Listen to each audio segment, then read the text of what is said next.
Je me rappelle par exemple d'un jeune Érythréen qui avait fait un parcours d'exil de 10 ans. Ce qu'il m'a dit, et ce qui était incroyable, je trouve, comme témoignage, il m'a dit « J'ai traversé 10 ans vraiment d'horreur, évidemment, il a vu des choses incroyables. Et il m'a dit la période la plus dure que j'ai traversée, c'est les 6 mois où j'étais sous le pont à Stalingrad. »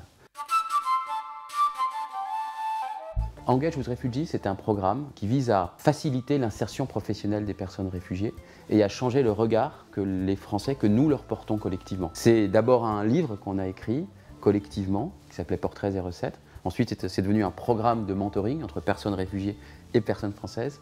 Et aujourd'hui, c'est le nouveau projet qui s'appelle Les Voix de l'exil, et qui est un disque qui va rassembler 15 personnes réfugiées, 15 artistes réfugiés, issus de 8 pays, pour un disque de musique du monde, voilà, que l'on sort à Noël.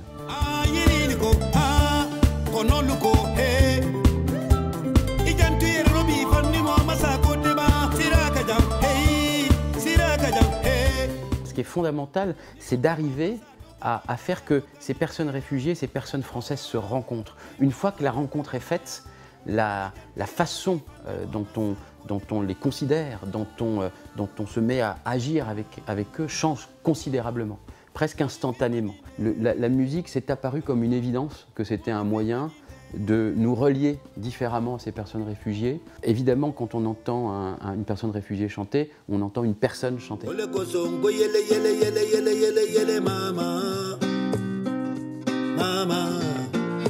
Mama Africa.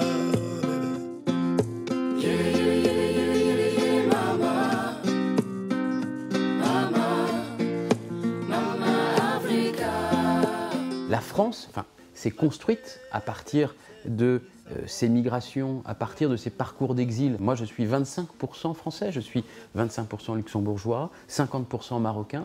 On ne serait pas ce que nous sommes sans l'immigration italienne, polonaise, maghrébine, russe, polonaise. C'est comme ça qu'on s'est construit.